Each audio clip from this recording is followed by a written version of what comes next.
Hello friends, आपके अपने ही channel ठीक है में स्वागत है। सुबह का वक्त है और रुक करते हैं शिक्षा विभाग से जुड़ी तमाम खबरों की तरफ। एक चिंताजनक खबरों के बीच एक सुखद खबर है। चिंताजनक खबर ये है कि कोरोना बढ़ते ही जा रही है। सुखद खबर उसके बीच ये है कि कोरोना पाबंदियों का शिक्षक नियोजन पर नहीं पड़ेगा असर। जी हाँ, हम लोग जितने भी कैंडिडेट थे, कहीं न कहीं ये मंशा जता रहे थे कि जो काउंसलिंग होनी है वो कहीं न कहीं कैंसल हो जाएगी और सरकार के पास इसका स्ट्रॉन्ग रीज़न भी था। लेकिन सरकार नेक नियत और नेक मंशा के दिखा रही है वो अपना कि नियोजन कैंसल नहीं करेगी, भले पाबंदियों के साथ काउंसलिंग करवाना पड़े। इसके लिए सरकार साधुवाद के पात्र हैं। शेड्यूल के अनुसार ही होगी काउंसलिंग, शिक्षा मंत्री का बयान आया है। शिक्षा मंत्री ने बताया कि कोविड प्रोटोकॉल का पालन कराते हुए निर्धारित शेड्यूल के दौरान काउंसलिंग कराई जाएगी। सभी नियोजन इकाइयों को इस दिशा में पहले ही सचेत किया जा चुका है। अब यहाँ पे काउंसलिंग और नियोजन पत्र बांटने की कवायद गृह मंत्रालय की तरफ से उठाए गए प्रतिबंधात्मक कदमों से काउंसलिंग और नियुक्ति प्रक्रिया को बाहर रखा गया है। लगभग 1100 नियोजन इकाइयों में काउंसलिंग होनी है। कैंप लगाकर एक साथ उन्हें नियुक्ति पत्र बांटे जाने हैं।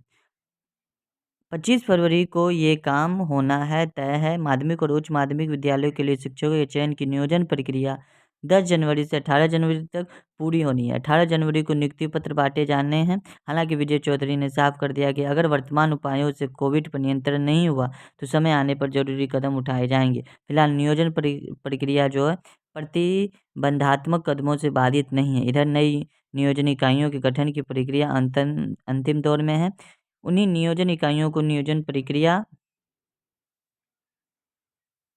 अंतिम दौर में है। उन्हीं नियोजन इकाइयों की नियोजन प्रक्रिया पूरी करानी है, इसलिए सभी की निगाहें नई मुखियाओं और समितियों के प्रमुख बात यह है कि कोविड के कारण काउंसलिंग स्थगित नहीं होने वाली है। इसके लिए सरकार को बहुत बहुत धन्यवाद हम लोग की तरफ से।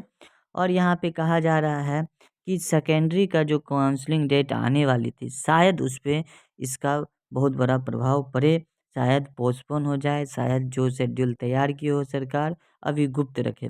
कोविड महामारी नियंत्रण के लिए राज्य सरकार की तरफ से कई कदम उठाए गए हैं। प्रतिबंधात्मक कदमों में से छठे चरण की प्राथमिक और माध्यमिक शिक्षा नियोजन की चल रही प्रक्रिया पूरी तरह अप्रभावित रहेगी। इस तरह 10 जनवरी से 25 फरवरी तक चलने वाली छठे चरण की नियोजन प्रक्रिया के तहत 70,000 चयनित अभ्यर्थियों को नियुक्ति पत्र बांटने में कोई तकनीकी बाधा नहीं है। यह जानकारी शिक्षा मंत्री विजय कुमार चौधरी ने दी है। उन्होंने साफ कहा है कि सरकार निर्धारित शेड्यूल पर काउंसलिंग और नियुक्ति पत्र बांटने के लिए प्रतिबद्ध है।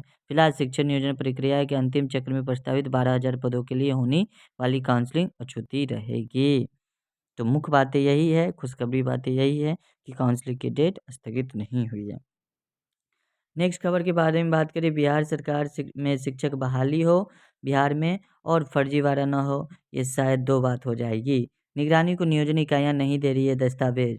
अब आपको पता है कि जितने भी नियोजन इकाइयाँ हैं कहीं न कहीं फर्जीवाड़ा के तहत, कहीं न कहीं अनलीगल के तहत अनलीगल कार्यों की तरफ बहुत सारे टीचरों को उन्होंने शिक्षण कार्य में शामिल किया है। अब तक 89,000 फ़ोल्डर नहीं मिले, ये सब इसके सबूत हैं। और डाटा अपलोड नहीं कराने वाले 15 जिलों के डीओ को नोटिस दिया गया। कम संख्या में दिए जा रहे हैं फ़ोल्डर। अब तक 684 एफआईआर की गई दर्ज। सबसे बड़ी बात है कि अब तक बहुत बड़ी कार्रवाई ज़मीनी स्तर पर नहीं दिखी है। कुछ एकाक छूटा-फूटा यहाँ कुछ खबरें प्रकाशित होती है, दिखती है, लेकिन ज़मीनी स्तर पर शायद कोई भी अब तक कार्रवाई नहीं दिखी है। पूरी तरह से सख्त कार्रवाई हो ताकि नकेल कसा जा सके इन फर्जीवाड़ों पर। आप देख सकते हैं 15 जिलों के शिक्षकों को 15% वेतन वृद्धि का डाटा अपलोड नहीं। पिछले दिनों हम लोग बात किए थे कि सरकार ने वेतन वृद्धि के लिए एक कैलकुलेटर तैयार किया है, लेकिन अभी भी उसमें ढिलाई बरती जा रही है कि 15 जिलों के शिक्षकों के 15% वेतन वृद्धि का डाटा अपलोड नहीं है। एक दिन की मोहलत मिली है। वृद्धि देखने और आपत्ति दर्ज कराने का शेड्यूल भी बदलेगा। यहाँ पे सरकार दोनों काम के लिए तारीफ के काबिल है। पहले कि वो एक ट्रांसपेरेंसी का काम की कि कैलकुलेटर लाई वेतन के संबंध में, लेकिन वहाँ भी कहीं न कहीं कुछ इन्फ्लुएंस कैंडिडेट्स हैं, टीचर हैं, जो शायद फर्जी हो या कोई भी रीज़न है जिसके कारण वो अपना डाटा अपलोड नहीं कर रहे हैं।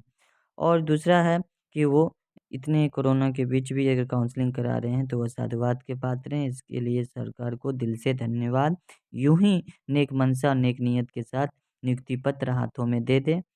हम लोग की यही चाहत है। मिलते हैं नेक्स्ट वीडियो में नेक्स्ट अपडेट के साथ। अगर आप हमारे चैनल पे नए हैं तो चैनल को सब्सक्राइब कर बेल आइकन प्रेस कर दें ताकि आपको शिक्षा जगत से जुड़ी यूँ ही जानकारी मिलती रहे। बेल आइकन हिट करना ना भूलें और वीडियो को लाइक कर दें। धन्यवाद।